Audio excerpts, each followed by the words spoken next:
오늘 우리가 읽은 말씀은 이사야 선지자가 예수님께서 탄생하시기 약 한 700년가량 전쯤에 예언을 한 예수님에 대한 말씀입니다. 그래서 왜 이사야 선지자는 이런 예언을 하나님의 성령의 감동하심으로 말미암아 하게 됐을까?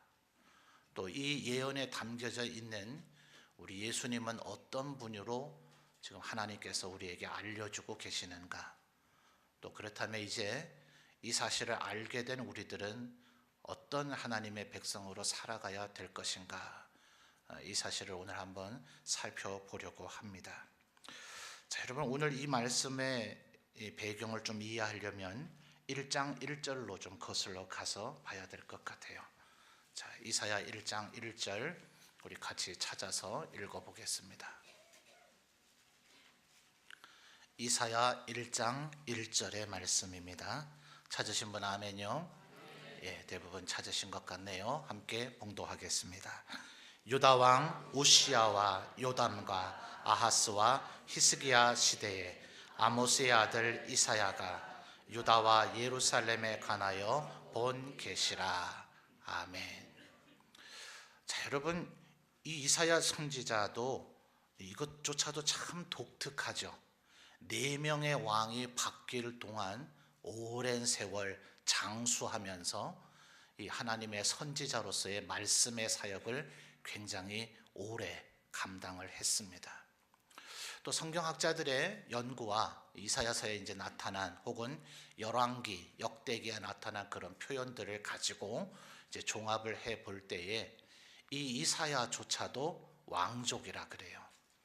근데 이제 왕위를 이을 몇 순위 안에 드는 그런 직계 왕족은 아니라서 반계가 되어지면 이제 귀족 반열에 오르게 되겠죠. 그래서 귀족의 신분인 그런 선지자입니다. 그래서 구약 시대에 나타난 선지자들 중에서는 이런 개념으로서의 사회적 지위가 제일 높았던 그런 이제 선지자가 아니겠는가. 그러니 이사야에게는 이 우시야, 요담, 아하스, 히스기야 이 왕들이 더 마음에 애정이 가지 않을까요? 남이 아닌 거예요.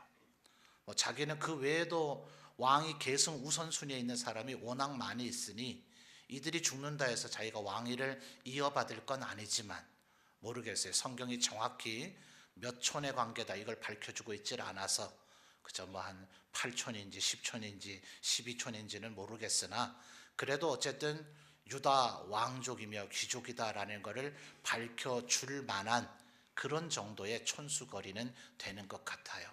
그러니 이 왕들이 어떻게 되어졌는가에 대한 마음의 아쉬움들이 좀 많이 있지 않겠습니까? 여러분, 이 유대 역사를 조금 이해할 필요가 있는데요. 남유다는 솔로몬의 아들 르호보암 왕 때에 이제 북쪽의 여로보암이라고 하는 솔로몬 왕의 신하가 솔로몬 때의 성전, 왕궁 거의 20년 가까이의 그 공사의 노역에 시달린 백성들의 민심을 얻고 반란을 일으켜서 나라를 쪼개버리죠. 그러니까 북이스라엘은 몇 지파예요? 무려 10지파. 이스라엘의 거의 다가 북이스라엘을 가담을 해서 다윗 집안을 배반합니다. 오직 다윗이 사울의 자손들인데도 불구하고 멸망시켜도 되잖아요. 실제로 조선시대의 이성계 우리 이씨가 왕이 된 후에는 고려 왕실 왕씨들을 거의 다 도륙했다 그러지 않습니까? 그런데도 불구하고 다윗은 베냐민 지파를 끌어안았었죠. 그것이 원인이 됐는지 베냐민 지파만 남유다에 가담을 했습니다. 12지파 가운데 10대 2. 자, 어느 나라가 더 강력했을까요? 상식적으로 북이스라엘이 국력이 셀 수밖에 없겠죠. 비록 정통성은 남유다에 있죠. 하나님이 세우시고 인정했던 왕 다윗 왕의 후손들이 계속해서 왕위를 잇고 있고 또 하나님이 지정하신 거룩한 성 예루살렘이 남유다의 수도이고 그 예루살렘 안에 하나님의 성전과 아론의 후손들로 이어지고 있는 하나님의 대제사장이 다 거기에 있으니 정통성은 남유다에 있지만 언제나 북이스라엘에게 조금은 힘이 약한, 실제로 북이스라엘에게 더러더러 침공을 당하는 그 상태로 남유다 왕국이 지속이 되어졌었습니다. 그런데 오늘 이 1장 1절에 나타나 있는 이 우시야 왕 때에 이것이 거의 대등하게 내지는 역전했다고 해도 과언이 아닐 정도로 남유다가 엄청나게 부강하게 되어집니다. 이 사람이 16살에 왕위에 올라서, 우시야가 말이죠, 하나님 말씀대로 정말 다윗을 흉내냈다 해도 과언이 아닐 정도로 그렇게 했기 때문에 선지자들은, 신학자들은 제2의 다윗이다 이렇게까지 칭찬을 합니다. 물론 요시야, 요아스, 그리고 오늘 4명의 왕 중에 히스기야, 이런 왕들이 다윗처럼 행했다 이렇게 얘기하면, 열왕기에서 가장 칭찬받는 것은 다윗처럼 행했다 이러면 좋은 왕이란 얘기고요, 아합처럼 했다 이러면 악한 왕이란 얘기인데, 다윗처럼 했다는 그 여러 명의 왕들 가운데서도 단연 이 우시야가 가장 다윗을 닮은 듯한 그런 왕이었습니다. 그러니까 이사야 볼 때 얼마나 기대감이 있을까요? 우리나라 역사와 조금 비슷해서 이스라엘도 우리나라, 중국, 러시아, 일본에 둘러싸여서 여진, 몽고, 청나라, 임진왜란, 병자호란 등등해서 수천 번의 침입을 당했다 하지 않아요? 이스라엘의 거의 모든 역사가 이스라엘을 둘러싸고 있는 애굽, 아람, 모압, 암몬, 에돔, 블레셋, 기타 등등, 미디안, 아말렉 이래가지고 이스라엘 동서남북 모든 곳에서 정말 하루가 멀다 하고 침입이 있었다 해도 과언이 아니에요. 막아낼 어떤 방법이 없어요. 그런 이스라엘이 오직 다윗의 시대 때에는 그 주변 사방팔방 둘러싸고 있는 모든 나라가 다윗에게 조공을 바쳤습니다. 강력한 하나님의 나라, 군사력으로도 모든 곳을 정벌했고, 그리고 의의 나라, 오직 하나님의 말씀대로만 순종한. 여러분, 요즘 같으면 입법, 사법, 행정이 나눠져 있지만 이 고대의 전제군주의 시대에는 어떻습니까? 왕이 말해서 사인하거나 도장 찍으면 그게 곧 법이고, 그 법을 집행하는 것도 왕과 왕의 신하들이고, 그 법을 어긴 자들을 잡아다가 벌 주거나 사형하는 것도 입법, 사법, 행정의 모든 전권이 왕과 왕의 신하들에게 있었죠. 그래서 전제군주다 이렇게 이야기를 하죠. 그러니 왕을 거역했다, 왕을 모독했다, 왕을 욕했다 이러면 다윗 왕이 그들을 처벌하고 벌주고 죽여도 그 당시의 법률 체계 속에서는 누구도 다윗 왕을 비난할 권리가 없습니다. 그게 당연한 왕의 권리요 특권이니까. 근데 마치 다윗 왕은 현대의 무슨 대통령 정도나 되는, 왕이 아니죠, 대통령 정도나 되는 그런 사람인 것 마냥 자기와 자기 집안에 관련된 일로 범죄한 이들에게는 자기가 벌하지 않습니다. 자기의 다음 때의 왕인 솔로몬에게 그래도 이들의 죄가 아니라고 할 수는 없으니 나는 나의 문제였기 때문에 내가 이들을 벌주면 개인적인 보복으로 보여질 수 있죠. 그러니 내가 왕이지만 벌을 주지 않았으나 솔로몬 너는 이들을 공가에 따라서 상 줄 자는 상을 주고 벌을 줄 자는 벌을 주라. 그것이 왕으로서의 사명이다. 이것을 이야기할 정도였습니다. 그러니까 그 다윗을 흉내낸 거예요, 이 우시야가. 그리고 얼마나 좋은 왕이었겠습니까? 그런데 안타깝게도 사람이 정말 잘 나갈 때 조심해야 되거든요. 끝까지 겸손했었어야 되는데, 하나님께서 이 세상을 통치하는 것은 왕이, 하나님을 예배하며 제사 드리는 것은 아론의 후손인 대제사장들이, 그리고 하나님의 말씀을 대언하는 것은 선지자에게 맡겼는데, 이 우시야가 모든 것이 너무나 잘 되다 보니, 또 어떤 면에서는 열심히 지나치다 보니까 하나님 앞에 들어가서 내가 직접 제사를 드리겠다 합니다.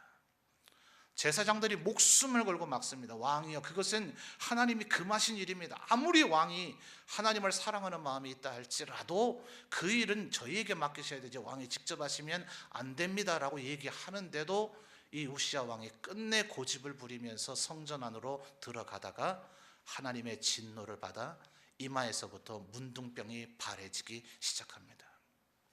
그러니까 여러분, 지금 우리가 이렇게 예배 드릴 수 있는 것 자체가 얼마나 여러분 이것 자체가 여기 예배 드린 후에 우리가 뭐 은혜를 받고 축복을 받고 그거 이전에 우리가 이곳에 들어와서 지금 예배 드릴 수 있다는 것 자체가 얼마나 은혜고 축복인가를 여러분 꼭 기억하셨으면 좋겠어요. 여러분, 고대에 성막과 성전이 있던 시절에 제일 안쪽에 하나님의 법궤가 있었지 않아요? 그 안에 아론의 쌍난 지팡이 10계명, 그 다음에 만나 한 호멜이 담겨져 있는 그 법궤, 그곳을 지성소라 얘기했는데, 이 지성소 안은 대제사장도 1년에 딱 한 번밖에 못 들어가요. 자기 마음대로 들어갈 수 있는 것도 아니고, 이곳에 들어가서 이스라엘 민족 전체를 위한 제사를 드릴 때에 자기 자신의 죄가 혹시나 씻어지지 않으면 이 안에서 죽을 수 있기 때문에, 하나님의 거룩하심을 범하면 하나님이 적극적인 의지를 가지고 그를 벌하고 죽이려고 하지 않아도 그 거룩과 죄악이 충돌이 되기 때문에 인생은 죽습니다. 하나님의 권능이 그와 같아요. 그러니 대제사장은 먼저 자기의 죄를 위해서 철저하게 제사를 드려서 죄를 씻고 난 후에야 들어갈 수 있는 곳이 지성소였고, 그래서 제사장의 옷은 밑에 방울이 달려 있었고, 혹시나 방울 소리가 안 나서 그가 죽었다면 그를 끄집어내기 위해서 그 밑에 끈을 묶어놔서 방울 소리가 안 나면 대제사장이 죽었구나, 그 시체를 끄집으러 들어가는 사람마다 죽는 거죠. 하나님이 금하신 거룩의 영역이니까. 그래서 그걸로 끄집어내야 될 정도였다라고 주장하는 신학자들도 있습니다. 지성소에서 벗어난 그 성소마저도 고대의 성막 시절에는 그 안에 좌우를 이렇게 둘러싸고 있는 이 기둥들, 시띠 나무로 만들어서 그 밖을 금으로 입혀놨으니까 그 자체가 얼마나 무거워요. 그 안에 뭐 각종 성전의 기물들, 정리해야 될 것들이 많이 있으니 일손이 한 명이라도 더 있으면 좋잖아요. 레위인은 못 들어갑니다. 오직 제사장들만이 그 안에 있는 것들을 다 정리해서 성막의 성소 영역 밖으로 끄집어 나왔을 때, 그때 레위인들이 그것을 받아서 성막이 옮겨져야 되는 다른 장소로, 그래서 이 안은 대제사장, 그 다음은 제사장, 그 다음에 레위인, 그 다음에 유대인 남자, 유대인 여자, 그 다음에 이방인. 여러분, 우리가 갈라디아서에서 영적인 아브라함의 후손이라고는 얘기하지만 저나 여러분이나 이스라엘인입니까 아닙니까? 유대인입니까 아닙니까? 우리는 구약의 개념으로 보면 명확하게 저부터 시작해서 우리 모두는 이방인입니다. 그러면 성전 안에 들어오는 것은 고사하고 간에 그 성전 바깥들에도 유대인의 남자들 못 들어와요. 유대인의 여자들 못 들어와요. 그 바깥 영역에 있는 이방인의 뜰까지만 겨우 올 수 있는 것이 우리였는데, 예수 그리스도의 십자가의 죽음으로 성전 휘장이 위에서부터 아래로 찢어지면서 이곳이 예루살렘 성전이라 할 수는 없지만 하나님의 임재가 깃들어지는 상징이 있는 곳, 그곳을 성전이라 말해도 그렇게 과하지 않지 않습니까? 하나님께 예배드리는 이곳에 우리가 마음껏 들어와서 이렇게 예배드릴 수 있는 자가 되었다 하는 거예요. 근데 여러분, 우시야 왕은 그 하나님 허락하지 않으시는 일을 끝내 하겠다는 교만의 마음이 그를 사로잡아서 고집을 했기 때문에 그의 이마로부터 문둥병이 발해져서, 문둥병 환자 어떻게 해야 돼요? 지금이야 이제 전염되는 증세와 전염되지 않는 증세가 있다는 걸 알아냈지만 고대에는 전염된다고 여겨졌고 실제로 전염이 됐고, 또 그 가운데는 하나님 앞에 죄의 결과로 발병되는 경우들이 있었기 때문에 격리 수용이 기본입니다. 그래서 우시야 왕을 별궁에 유폐하고, 우시야 왕이 살아있는 가운데서 그 다음 아들 요담이, 아버지가 죽어야 보통 왕위를 이어받는 것이 상례인데, 아버지가 살아있는 채로 대리왕 섭정의 역할로서 왕정을 시작합니다. 자, 여러분, 열왕기 역대기는 이스라엘이 멸망하고 난 이후에 도대체 하나님의 나라인 우리 이스라엘이 왜 망했나, 이걸 이제 생각하면서 역사를 추적하고 연구해서 쓴 글이 열왕기와 역대기이기 때문에 모든 왕들의 일지를 다 기록하고 있지는 않아요. 특정적인 것들을 기록하는데, 그래서 그런지 다음 때의 요담 왕은 하나님의 성전을 찾지 않습니다. 아마 겁이 났을 수도 있겠죠. 어쩌면 하나님 앞에 원망스러운 마음이 있었을 수도 있겠죠. 내 아버지가 성전에 들어갔다가 문둥병에 발했다. 하나님 때문이에요? 여러분, 이 마음은, 이게 중요한 원리입니다. 하나님은 언제나 거룩하시고 의로우시고 정당하십니다. 하나님은 언제나 우리에게 사랑과 은혜와 축복만 주기를 원하십니다. 그런데 우리가 그분에게 벌을 받고 징계를 받았다면 하나님 때문이에요? 우리 때문이에요? 정확하게 하나님 때문이에요? 나 때문이에요? 그런데 어리석은 사람은 자기가 한 행동은 얘기하지 않고 하나님 왜 이렇게 됐습니까? 잘 생각해 봐요. 나 때문이에요. 그러면 요담이 더 하나님 앞에 아버지의 마음이 너무나 아프지만 그렇게는 안 해야지, 나는 아버지처럼 안 해야지, 잘해야지, 이렇게 마음 먹어야 될 텐데 한 번도 성전을 찾지 않으니 그 다음 때 누구요? 아하스는 완전히 하나님을 모르는 왕이 되어져 버립니다. 그래서 남유다의 왕들 가운데 가장 악하기로 손꼽히는 왕 중에 아하스, 므낫세 이런 왕들이 있어요. 이때 여러분 이제 북이스라엘이 끝내 하나님 말씀에 불순종하다가 북이스라엘이 멸망돼 버립니다. 누구에게요? 아수르에게요. 근데 그 아수르에게 북이스라엘이 멸망되기 전에 이제 아수르가 점점 강성해지고 쳐들어올 것이 뻔해 보이니까 북쪽에 있는 아람 왕, 북이스라엘 왕이 남유다의 아하스 보고 함께 아수르하고 한판 붙어보자 그럽니다. 근데 아하스가 보니까 머리는 그래도 똑똑해가지고 그게 아니다 싶거든요. 그러니까 아수르 왕한테 오히려 얘들이 당신 공격하려고 그러니까 얘들 좀 혼내주고 나를 도와달라고 그럽니다. 선해요, 악해요? 이건 배신의 행동이죠. 선지자가 볼 때도 이건 아닌 거죠. 왜요? 지 살자고 아람은 어쩔지라도 북이스라엘은 누구예요? 비록 왕국이 쪼개졌을지라도 누구예요? 한 야곱의 자손인 내 형제, 내 동포잖아요. 근데 그들을 이방인 아수르에게 혼내주라고 팔다니요. 아수르에게 대항하는 거 누구 도움 받으면 될 일입니까? 하나님 도움 받으면 될 일이잖아요. 북이스라엘이 와서 쳐들어오는 거 자기의 할아버지 때 우시야 왕 때에 하나님 말씀대로 다 하면 북이스라엘과 대등한 관계가 될 수 있다는 게 이미 증명됐었잖아요. 근데 하나님을 모르는 아하스는 하나님에게 기도할 생각은 하지 않고 지 머리에 잔깨로 그 문제를 해결하려고 그럽니다. 그러니까 이사야가 왜 이러냐? 이 어리석은 왕은 왜 이러냐? 하나님 앞에 도우심을 구해라. 하나님 앞에 기도해라. 하나님께 징조를 보여달라 해라. 그게 여러분 오늘 예배할 때 읽은 보라 처녀가 잉태하여 아들을 낳으리니 그 이름을 임마누엘이라 하리라. 이사야 7장입니다. 우시아가 죽고 6장에서 이사야가 이제 선지자의 사명을 받습니다. 요담이 죽고 아하스가 왕이 돼서 나라는 위태위태한데 하나님의 도우심을 구하면 좋겠는데 여러분 7장을 한번 볼까요? 7장을 보면 10절에 보십시오. 10절, 7장 10절부터 보십시오. 여호와께서 또 아하스에게 말씀하여 이르시되 너는 네 하나님 여호와께 한 징조를 구하되 깊은 데서든지 높은 데에서든지 구하라 하시니 아하스가 이르되 나는 구하지 아니하겠나이다. 나는 여호와를 시험하지 아니하겠나이다 한지라. 대단히 겸손한 말처럼 들리죠. 내가 하나님 시험하지 않겠습니다. 지금 죽을지 멸망당할지 모르는 상황인데 무슨 한간 소리 하고 있어요? 예? 죽을 지경 되면 하나님 앞에 매달려야죠. 집안에 문제가 있으면 하나님 앞에 매달려야죠. 하나님 앞에 나와 예배하고 기도하고 주님께 도우심을 구하는 것만이 살 길인데 무슨 교양과 지금 여유 부리면서 나 하나님께 그런 얘기 안 하겠습니다 이러고 있냔 말이에요. 그래서 시편에 뭐라 그럽니까? 너희는 때때로 하나님 앞에 너희의 마음을 토하라. 여러분 지저분한 얘기 좀 할까요? 먹은 것 가운데 예를 들어 제가 이 비유 많이 듭니다만 비빔밥 먹었는데 콩나물이 상한 것 같아요. 식중독 올 것 같아요. 여러분 뱃속에서 콩나물만 꺼낼 수 있습니까? 그 되시는 분 어떻게 해야 돼요? 다 토해내야 됩니다. 그래야 식중독 걸리지 않아요. 하나님께서 뭐라 얘기하셨다고요? 너희는 시시로 내 앞에 너희의 마음을 토하라. 다 꺼내놓으란 말이에요.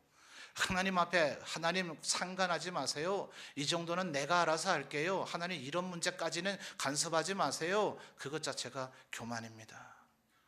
우리의 모든 문제를 하나님 앞에 내어놓고 우리를 창조하시고 다스리시는 만왕의 왕이신 그분 앞에 그분의 다스리심을 힘입을 때만이 그때가 우리가 제일 행복하고 평안할 때가 되어지는 줄 믿습니다. 근데 이 아하스는 교만해요. 알량하게 아주 우아하게 교양있게, 아우 제가 어떻게 하나님을 시험합니까? 속내는 뭐예요? 아우 신경 쓰지 마, 개업하지 마, 건드리지 마, 내가 알아서 해, 이 마음이 있는 거예요. 그래서 하나님께서 이사야 선지자를 통해서 14절 그 유명한 말씀, 그러므로 주께서 네가 원하지 않으니 친히 징조를 주실 것인데 한번 봐라, 처녀가 잉태해서 아들을 낳으리니 그는 임마누엘, 하나님이 우리와 함께 하시는 그런 존재가 나타나게 될 것이다. 여러분, 이렇게 아하스는 악하게 굴다가 아수르에게 된통 혼납니다. 그 다음 때를 이은 히스기야 왕 때에 기어코 북이스라엘은 멸망을 당하고 남유다까지도 아수르에게 포위를 당합니다. 예루살렘은 산성의 요새예요. 거기에 최근에 우리나라에 남한산성이라는 영화가 개봉됐죠. 마치 그와 흡사합니다. 밖에서 예루살렘을 도와주지 않으면, 예루살렘 포위 당하면, 그래서 히스기야 왕 때에 된통 당하고 나서 예루살렘 안에 수로 공사를 합니다.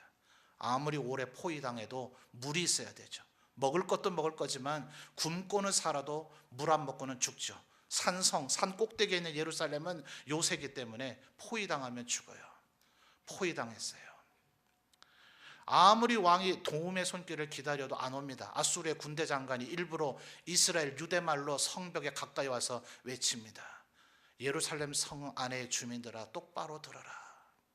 너희의 왕 히스기야가 하나님께 기도하면 하나님이 도와주실 것이라고 말하고 있을 건데 그 거짓말에 속지 마라. 이미 북이스라엘을 우리가 멸망시켰고 남유다의 주요한 성읍 베들레헴, 헤브론, 기타 등등 모든 주요한 성읍이 다 아수르의 군대 아래 정복당했고 군대는 괴멸당했다. 아무도 너희를 구하러 오지 못할 것이다. 애굽도 기대하지 마라. 애굽 군대가 올 길목까지도 우리가 차단했다. 항복하고 아수르 왕에게 항복하는 것만이 너희의 살 길이다. 이때 히스기야가 하나님 앞에 기도합니다. 하나님 들으셨죠? 하나님의 이름이 모독당하고 하나님의 나라가 유린당하고 하나님이 도우시지 못하실 거라고 말하는 저들의 저 간악한 말을 들으셨죠? 하나님 앞에 히스기야가 간절히 기도할 때에 하나님께서 아수르 내부에서 반란이 일어나게 만드십니다. 그러니까 아수르 군대가 되돌아갈 수밖에 없죠. 그 반란을 진압하기 위해서 모든 주력 군대가 여기에 출동을 했으니 되돌아간 군대는 그 반란을 진압하지 못하고 왕은 반란을 일으킨 신하들에게 살해를 당하고 아수르는 한순간에 멸망당해 버립니다. 여러분, 아하스가 어리석었죠. 하나님께 히스기야처럼 꿇어 엎드려 기도하면 아수르를 내부에서부터 멸망시켜 버리는데요. 한순간에 애굽도 아수르도 바벨론도 그 어떤 블레셋도 그 어떤 나라도 하나님이 호흡 한번 바라시면 하나님 앞에 다 쓰러지게 되어지는 줄 믿습니다. 하나님만이 만왕의 왕이시며 전능하신 하나님이시고 우리를 평안과 안식 가운데로 머물게 해주실 수 있는 분이신 줄 믿습니다. 그런데 히스기야 경험했잖아요. 이제 아수르의 군대를 물러가게 하시는구나 경험했잖아요. 바벨론에서 사신이 오니까 바벨론 신하들에게 자기 집에 있는 모든 성전, 왕궁 모든 걸 다 보여줍니다. 언제나 뭐예요? 잘 나갈 때 조심해야 돼요. 교만하게 행하니 하나님께서 뭐라 그럽니까? 네가 보여준 모든 것들을 바벨론으로 옮기게 만들리라. 겸손해야죠. 하나님의 도우심이 나에게 있었구나, 이걸 겸손해서 해야 되는데 마치 자기가 잘나서 막아낸 것 마냥 그렇게 교만하게 굴 때 또다시 버림을 받더라 하는 거예요. 여러분, 이걸 지금 가장 가까이서 지금 본 게 누구라고요? 이사야가. 왕족 중의 일원이며 귀족인 이사야가, 그러니 왕궁 내부의 왕실에서 일어나는 일들을 그 어떤 선지자들보다 너무나 잘 알고 있는데 너무나 안타깝죠. 내 혈육이고 내 친척인 저 우시야, 요담, 아하스, 히스기야가 좀 다윗처럼 하나님의 나라를 잘 다스리면 좋을 텐데 왜 그렇지 못할까?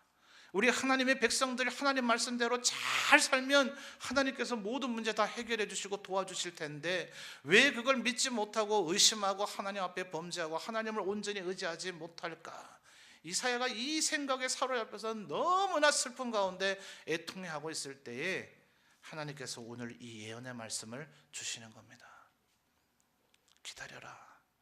하나님께서 너희에게 한 아이, 한 아들을 주실 것인데. 자, 이사야 9장 6절을 보실까요? 이는 한 아기가 우리에게 낳고 한 아들을 우리에게 주신 바 되었는데 그는 어떤 분이에요? 그의 어깨에는 정사를 메었다. 영어 역번에서 이걸 가버먼트, 정부라고 번역하고 있어요. 뭐가 된다는 거예요? 이 아이가 왕이 될 것이다. 근데 말입니다, 여러분, 고대 왕들은 뭐 대부분의 나라들이 그러하죠. 그 왕이 죽으면 그 다음 왕이 누가 됩니까? 그 아들들 중에 왕이 되죠. 근데 아들 세 놈 다 멍청하면 어떡하죠? 이게 늘 왕들의 문제고 숙제였죠. 그래서 왕들은 이 문제를 해결하기 위해서 자기 후손들에게 이런 밀지를 내립니다.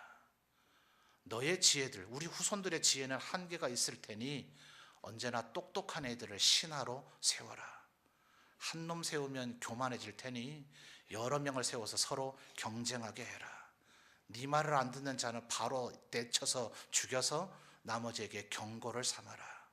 잘하는 자에게는 상 주고 못하는 자에게 벌 주는 일을 네가 잘하면 왕위를 보존할 수 있을 거다. 근데 문제는 뭐예요? 누가 똑똑한지를 알아봐야 될 거 아니에요. 결국은 누가 지혜로운 신하 깜인지를 알아보지 못해서 나라 말아먹을 자를 똑똑한 자인 줄 알고 신하로 세웠다가 그 신하와 함께 멸망하든지, 그 똑똑한 자를 잘 컨트롤하지를 못해서 똑똑한 자가 보니까 어때요? 이 왕이 충성을 아무리 다 해봐야 지만 만들면 자기 동료 신하를 죽이거든요. 내가 보고 안 했는데 보고 안 했는지를 몰라요. 보고를 똑바로 안 했는데도 거기에 속아 넘어가요. 이 띨띨한 왕을 내가 왜 계속 섬겨야 돼? 이래서 어떻게 해요? 그 왕을 죽이고 신하가 왕이 돼버리는 일들이 왕정사에서는 끊임없이 반복되죠. 이러니까 혼란이 일어나요. 그래서 여러분, 우리에게 오실 왕은 어떤 분입니까? 그의 어깨에는 정사를 메었는데 그분은 어떤 분이에요? 그의 이름은 기묘자라 모사라. 모사가 바로 이 왕들 옆에서 참모입니다. 참모. 지혜를 얘기해 주는 사람. 그리고 기묘자. 얼마나 기이하고 묘해요. 기묘막측하다 그러죠. 다니엘과 세 친구처럼 똑똑하고 지혜가 있으면 느부갓네살 왕에게까지 발탁되어져서 총리가 되잖아요. 이것이 이제 신하들인데, 태어나실 예수님, 이분은 어떤 분이요? 그런 일체 신하들의 도움이 필요하지 않은 그분 스스로 자체가 기묘자이고 모사가 되세요. 자, 여러분, 모사 신하들인데요, 이 모사가 하는 역할이 뭘까요? 전하, 이렇게 하옵소서. 이게 신하인 모사가 하는 역할이죠.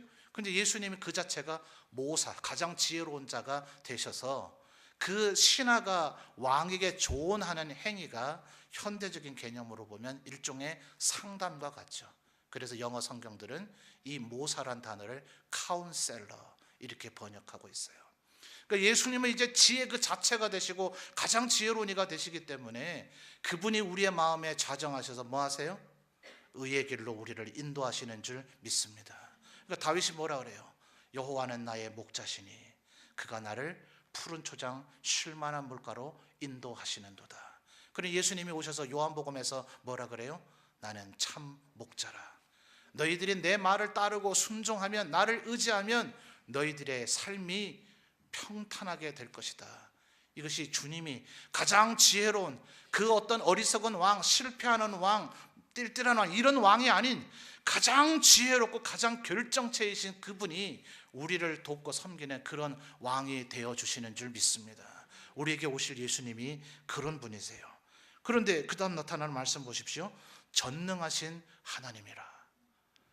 여러분, 이게 예수님 탄생 전에 700년 전에 말이 돼요? 한 아기가 태어날 건데, 아기는 사람이란 얘기잖아요. 그리고 갓난 아기에게 도대체 우리가 뭘 기대할 수 있겠어요? 내가 그 아이를 돌봐주고 기저귀 갈아주고 젖 먹여주고 목욕시켜주고 이래야 되는 게 아기인데, 그 아기가 뭐라고요? 전능하신 하나님이라. 이사야는 자기가 뭔 말하는지도 모르고 예언할 수밖에 없었을 것이고 700년간 이스라엘인들은 이 말의 진정한 의미를 몰랐을 거예요. 근데 우리는 이 말씀을 이제 깨달아 알 수 있으니 이 자체가 얼마나 큰 축복입니까? 우리 가운데 태어나신 이는 바로 하나님이셨다. 하나님이 인간이 되셔서 우리를 다스려 주시기 위해서, 우리에게 더 이상 혼란한 어리석은 왕들이 다스리는 그런 참담하고 참혹한 그런 세상이 우리 가운데 더 이상 있지 않도록, 여러분, 인류의 역사가 증명해 주죠. 어리석은 왕이 통치하면, 혼군이, 폭군이 어리석은 왕이 통치하면 그 세상이 얼마나 참혹한 세상이 되는지를, 그래서 끊임없이 그 왕을 쫓아내고 몰아내고 새로운 자가 왕이 되겠다고 하지만 그가 지혜로워요, 지혜롭지 않아요? 의로워요, 의롭지 않아요? 그 자신도 지혜롭지도 않고 의롭지도 않기 때문에 끊임없이 반복되는, 우시아도 실패했고 요담도 실패했고 아하스도 실패했고 히스기야도 실패하는 그 가운데 하나님 말씀하시기를, 전능하신 하나님이 기묘자이며 모사인 그분이 친히 너희들의 왕이 되어서 너희에게 임하실 터인데, 여러분, 왕 앞에 얼굴 뵌 적 있습니까? 제가 가장 높은 사람 본 거는 별 2개 사단장인 것 같아요. 무릎이 덜덜덜 떨리더라고요. 결혼식 할 때 신랑의 입장에서 서 있었을 때고 딱 살아오면서 2번 무릎 떨어봤습니다. 별 2개한테 겨우. 왕 앞에 여러분 서 보셨습니까?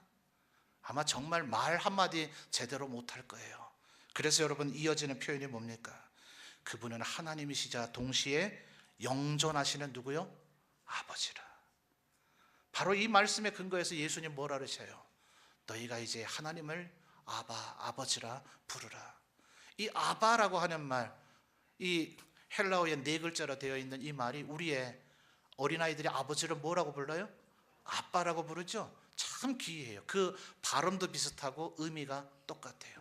그래서 어떤 이들은, 우리 한국의 목회자들은 아바라고 하는 헬라적 발음보다는 아예 그냥 한국말로 아빠, 아버지라고 부르라. 틀린 말 아닙니다. 무리한 말 아니에요. 그 의미예요, 정확히. 여러분, 누가 아빠라고 불러요? 저희 아버지 하도 엄하셔서 저 어릴 때부터 4살, 5살부터 아버지, 아버지 이랬어요. 그게 예인 줄 알고. 나중에 정작 한 17살 됐나요? 아버지가 어느 날, 난 네가 날 늘 아버지라 부르는 게 서운하다 이러시더라고요. 속으로 그랬죠. 그러면 좀 무섭게 하지 마시죠. 우리 아이들 지금도 저에게 아빠라고 부릅니다. 다 큰 애가 아빠, 엄마 그러면 좀 그렇죠? 아니요, 저 안 말리려고요. 나는 너희에게 아빠가 되고 싶다. 이게 하나님이 우리에게 하시는 말씀이에요. 전능하신 하나님만이 아니라 나는 너희의 아버지가 되어주겠다. 왕은요, 정말 두렵고 무서운 존재입니다.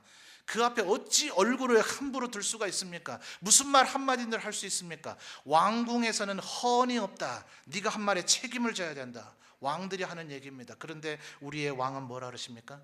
평강의 왕이라. 너희에게 평안을 줄 것이다. 이 세상 그 어떤 왕도 주지 못했던 우리의 그 평화로운 하나님의 나라, 절대적인 평안의 나라. 이사야가 우시야, 요담, 아하스, 히스기야에게 실망하고 좌절해서, 하나님, 우리 하나님 백성들은 어찌 살아야 됩니까? 기다리라. 한 아이를 너에게 보내셔서 이 평강의 나라, 하나님의 의로운 나라를 너에게 이루어 주리라. 지금 당장요? 아니요, 700년 후에요. 지금 당장요? 아니요, 주님 오실 때까지 끊임없이 이 일이 계속해서 이루어지고 있습니다. 그러므로 하나님의 나라를 상징하는 이 교회는 하나님의 이 은혜와 사랑이 흘러 넘쳐야 될 줄 믿습니다. 그래서 7절 하반절에 주님이 뭐라 그래요? 만군의 여호와의 열심히 이를 이루시리라. 주님은 지금도 계속해서 우리 가운데 역사하셔서 나만 의지하면 돼, 내 품에 안겨, 내가 하라는 대로만 해, 그러면 너희들에게 평안이 있을 거야, 기쁨이 있을 거야, 내가 축복할 거야, 너를 도와줄 거야. 아하스에게 말하기를 하나님을 의지하라. 아니요, 나 하나님 의지 안 할 거예요. 왜 이러냐? 하나님만 의지하면 그분이 임마누엘, 하나님이 너희와 함께 하신다, 이렇게 우리에게 임해 주실 것인데, 만군의 여호와의 열심히 지금도 이 일을 이루어가고 계십니다. 주님 다시 오시는 그날까지 이 일을 이루어가고 계십니다. 성탄을 기념하는 주간입니다. 여러분, 이 평안의 나라의 백성 되시기를 주님의 이름으로 축원합니다. 지금도 여러분이 이 마음을 가지고 나를 위해서 오신 주님, 이 세상의 그 어떤 왕과도 다른 주님, 나에게 전능하신 하나님이시며 기묘자이고 모사이시고 영존하시는 아버지고 평강의 왕이신 이분이 나를 위해서 이 세상에 오셨다는 것을 여러분이 믿고 신뢰하면 여러분에게 이 하나님의 은혜와 평강이 흘러 넘치게 되어질 줄 믿습니다. 하나님의 열심히 일을 지금도 이루고 계세요. 우리가 그 하나님의 열심에 보답하고 부응하고 반응하시는 우리 모든 성도들이 되시기를 주님의 이름으로 축원합니다.